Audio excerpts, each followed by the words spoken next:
A ver, una pregunta para empezar. ¿Qué pasaría si todo lo que creemos saber sobre el envejecimiento estuviera, digamos, equivocado? Mmm, es una pregunta fuerte. Lo pensamos como algo natural, ¿no? Inevitable. Pero, ¿y si en realidad fuera una enfermedad? Y más importante, ¿una que se puede tratar?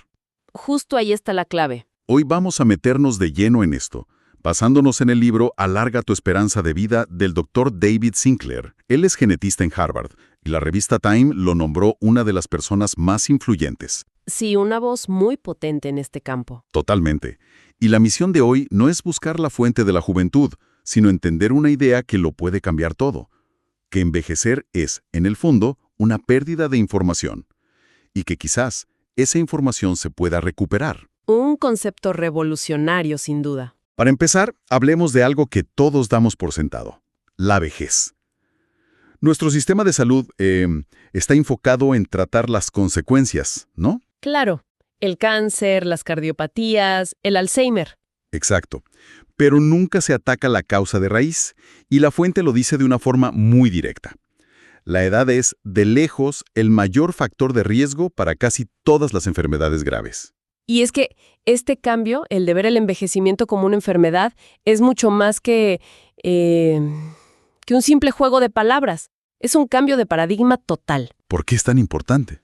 Bueno, pensémoslo así. Si algo no se considera oficialmente una enfermedad, no hay un incentivo real para que las farmacéuticas investiguen. No hay negocio. No hay negocio. No se asignan grandes fondos públicos para investigarlo y, desde luego, las aseguradoras no van a cubrir terapias preventivas. Claro. El sistema está diseñado para reaccionar, para poner un parche cuando algo ya se rompió, no para evitar que se rompa. Hay un dato en el libro que es brutal. De verdad que te hace ver la escala del problema. Dice algo como: aunque el tabaco aumenta por 5 el riesgo de sufrir cáncer, llegar a los 50 años multiplica por 100 esa probabilidad. 100 veces. Es una locura. Y a los 70 se multiplica por 1000. O sea, el simple hecho de cumplir años es un factor de riesgo muchísimo más potente que fumar. Y fumar sí lo vemos como una causa de enfermedad. Justamente. Y lo curioso es que esta idea choca un poco con las explicaciones más clásicas de la evolución, ¿no? Antes los biólogos se preguntaban ¿por qué envejecemos? Ajá. Y surgieron teorías interesantes. Estaba la de la pleiotropía antagonista, que suena complicado, pero la idea es que hay genes que nos ayudan de jóvenes, para ser fértiles y fuertes, pero que esos mismos genes nos pasan factura después. ¿Como un pacto con el diablo? Algo así. Y la otra era la del soma desechable, que básicamente dice que la naturaleza te da a elegir. O usas tu energía para reproducirte, o la usas para mantenerte, pero no puedes tener las dos cosas al máximo. O sea, como si la evolución dijera: tu trabajo es pasar tus genes. Una vez que lo hiciste, ya no eres mi prioridad. Exacto. Esas teorías explican el porqué evolutivo, por qué no somos inmortales, pero no explicaban bien el cómo. O sea, ¿cuál es el mecanismo biológico exacto que nos hace decaer?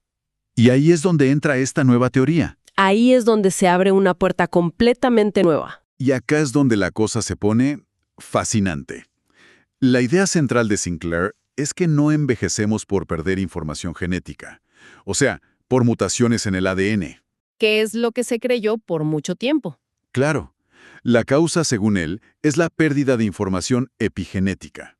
Suena un detalle, pero la diferencia es abismal. Totalmente.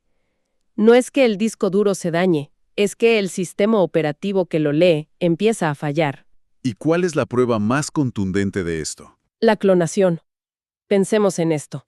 Si envejecer fuera solo una acumulación de errores en el ADN, de mutaciones, clonar un animal joven a partir de una célula de un animal viejo sería imposible. Claro, porque estarías copiando un archivo que ya está corrupto. Exacto. El clon nacería ya viejo con todo ese daño genético.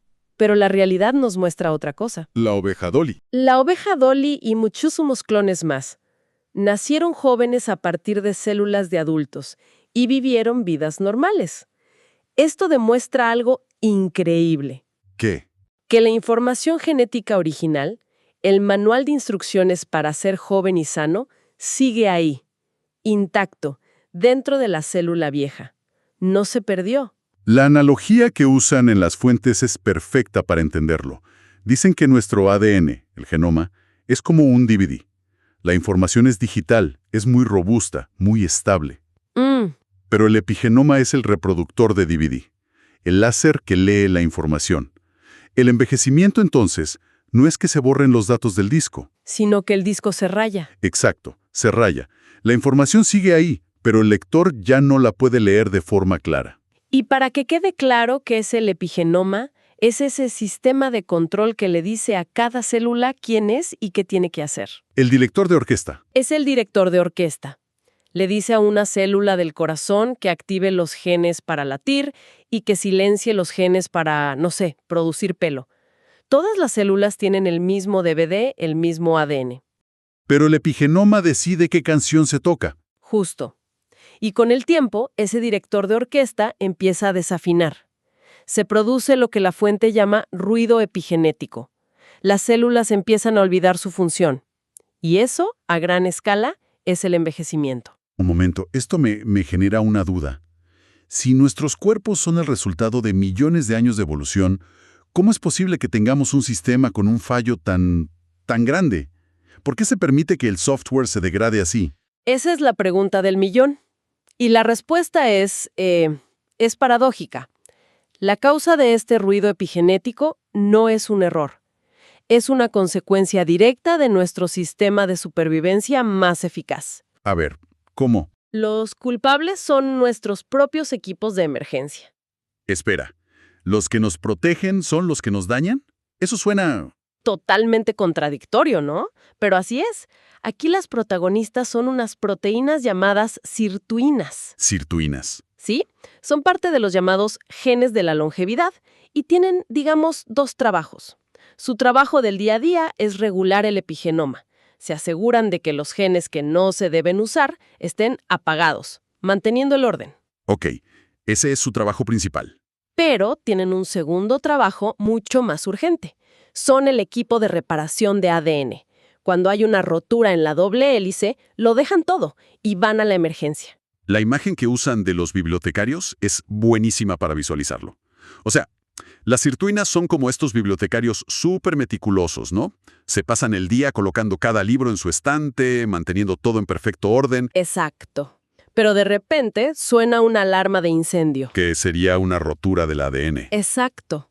Y los bibliotecarios no se lo piensan dos veces. Sueltan los libros que tienen en las manos y corren a apagar el fuego. Es su máxima prioridad. Claro, porque una rotura de ADN sin reparar puede llevar a una mutación, a cáncer. Justamente. Es una emergencia real. Y me imagino que esas alarmas no suenan una vez al año, ¿no? Es constante. Masivo. Mientras estamos aquí hablando, la radiación UV, un contaminante o simplemente nuestras células dividiéndose, todo eso genera billones de pequeñas alarmas de incendio en el cuerpo. Es un trabajo sin fin para ellas. Sin fin. Y ahí está el problema. Cada vez que apagan un fuego y vuelven a la biblioteca, están un poco desorientadas. No recuerdan exactamente dónde iba ese libro que soltaron. Y con el paso de los años, después de trillones de emergencias, la biblioteca se va desordenando. Libros que deberían estar en la sección de prohibido acaban en la de lectura diaria. Y ese es el ruido epigenético. ¡Wow! O sea que el problema no es que sean malos en su trabajo, es que los interrumpen todo el tiempo. Y cada vez que vuelven, algo queda fuera de lugar. Y esto no es solo una teoría, ¿verdad? Entiendo que lo han probado. Sí, y de una forma muy ingeniosa. En el libro describen los experimentos con los ratones ICE. ICE. Es el acrónimo en inglés para cambios inducibles en el epigenoma. Los científicos crearon ratones en los que podían provocar rupturas en el ADN a voluntad, con una sustancia química. Pero, y esto es clave, sin causar mutaciones genéticas. O sea, podían encender la alarma de incendio cuando querían. Exacto. Obligaban a las sirtuinas, a los bibliotecarios, a estar corriendo de un lado para otro sin parar. ¿Y qué pasó con esos ratones? Envejecieron a una velocidad de vértigo. ¿En serio? ¿Sí? En cuestión de meses, ratones que debían ser jóvenes y sanos empezaron a mostrar todos los signos de la vejez.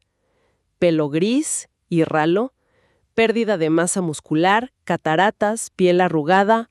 Eran viejos. Increíble. Y lo más importante, su ADN, su genoma, estaba perfecto. No tenían más mutaciones de lo normal. La única diferencia era que su epigenoma era un caos.